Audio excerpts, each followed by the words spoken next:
Assalamualaikum warahmatullahi wabarakatuh.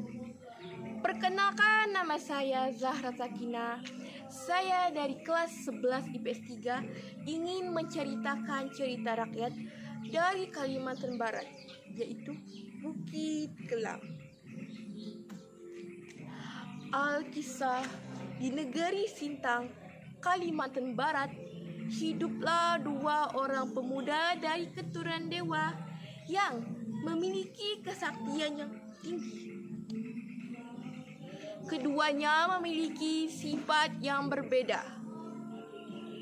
Yang pertama adalah sebeji, atau yang kita kenal dengan bujang beji. Bujang beji memiliki sifat yang iri, dengki, dan serakah. Si bujang beji tidak ingin seorang pun memiliki kesaktian yang lebih daripada kesaktian dia.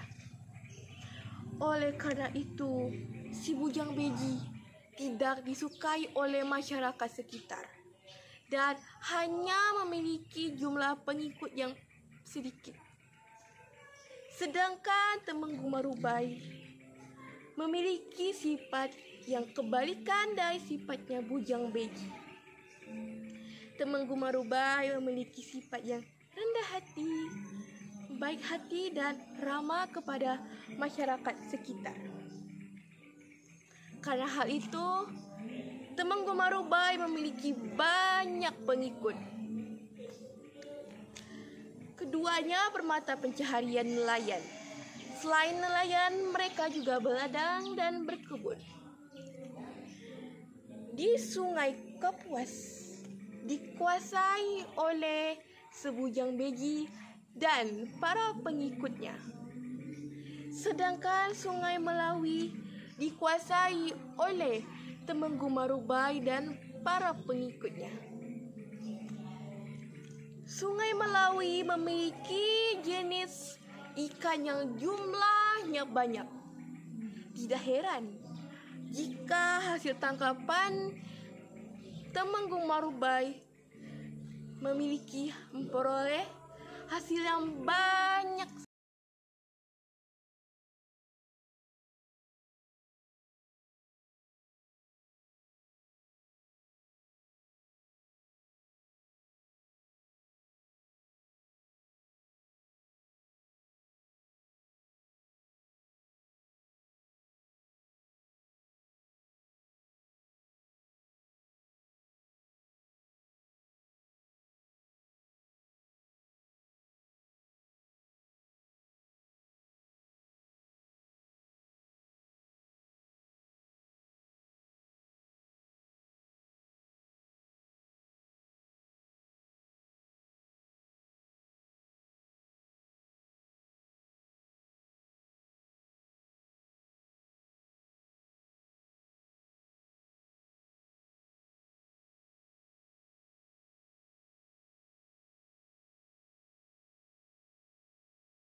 Dengan cara dia menubah, dia dapat hasil tangkapan yang lebih banyak daripada hasil tangkapan Temenggu Marubai. Tetapi itu terjadi hanya 1 hari. Dan pada hari-hari berikutnya, si bujang beji tidak dapat hasil tangkapan 1 ekor ikan pun. Karena ikan tersebut sudah habis diambilnya dengan cara menubah. Sedangkan Temenggu Marubai tetap mendapatkan hasil ikan yang banyak setiap hari. Karena itu, si bujang beji lebih tambah iri kepada Temenggu Marubai. Kemudian si bujang beji merenung dan dapatlah satu ide. Si bujang beji ingin menutupi arus sungai Melawi agar ikan-ikan tersebut tidak dapat masuk di sungai Melawi, yang dimana sungai Melawi dikuasai oleh Temenggu Marubay dan para pengikutnya. Keesokan harinya, si bujang beji mengambil batu itu dan diikatlah 7 ilalang. Dalam perjalanan, para perempuan menertawakan si bujang beji. Tanpa disadari, bujang beji melihat di atas dan terlihatlah para dewi-dewi dari kayangannya menertawakan si bujang beji. Tidak lama kemudian, bujang beji terinjak duri. Aduh, gumam si bujang beji. Dia marah kepada dewi-dewi kayangan yang menertawakannya. Selepas terinjak duri, putuslah 7 lembar ilalang yang dipikulnya di atas bahu untuk dibawanya ke sungai Melawi.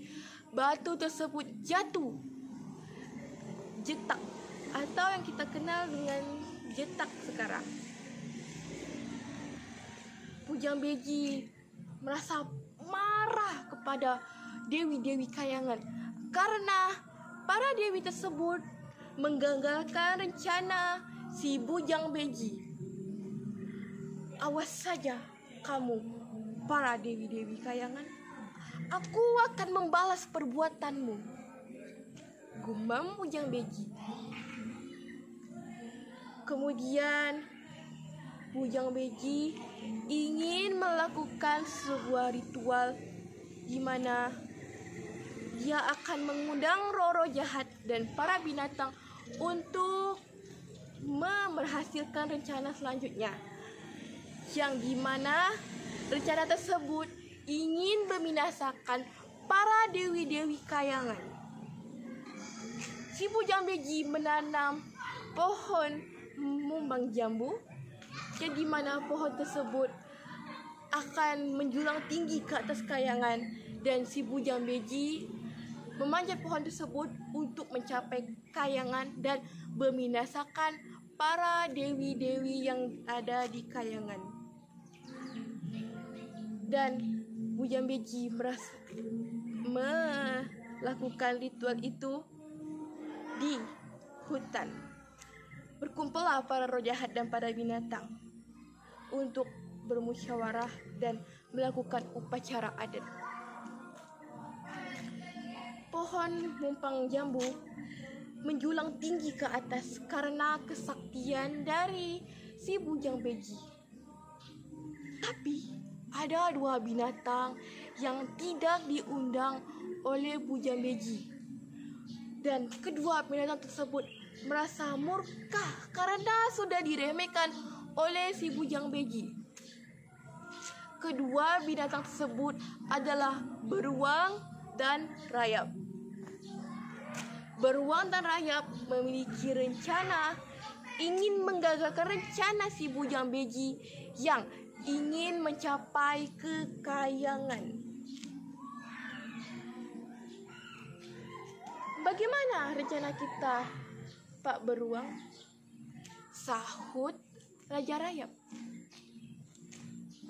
Aku ada satu ide, gumam Raja Beruang. Apa itu, Pak Beruang? Sahut lagi si Rayap. Aku ingin kalian semua dan para pengikut aku menggerogoti akar pohon mumpung jambu itu agar si bujang beji jatuh ke bawah sebelum mencapai kekayangan, gumam Raja Beruang. Si Raya pun dan para pengikutnya setuju dengan rencana itu. Keesokan harinya, mereka sudah berkumpul di bawah Mumpang Jambu, yang dimana saat Bujang Beji manjat ke atas dan sebelum menyampai puncak, mereka sudah menggerogoti akar-akar tersebut. Alhasil, pohon itu goyah dan terjatuh ke bawah. Si Bujang Beji pun ikut terjatuh. Tolong! Minta tolong Bujang Beji. Bujang Beji hanya pasrah. Dan tidak lama kemudian Bujang Beji mati karena jatuh dari ketinggian yang di atas rata-rata. Dan gagallah rencana Bujang Beji. Sekian cerita dari saya. Pesan moral yang dapat kita dapatkan adalah janganlah kita iri kepada orang lain. Terimalah apa adanya yang terdapat dalam diri kita. Karena hal itu tidak semua orang bisa miliki. Dan contohlah perbuatan Temenggu Marubai yang selalu sabar dan ramah kepada semua masyarakat. Karena itu mereka sangat menyukai para Temenggu Marubai dan melindungi Temenggu Marubai dari rencana si Bujang Beji. Terima kasih.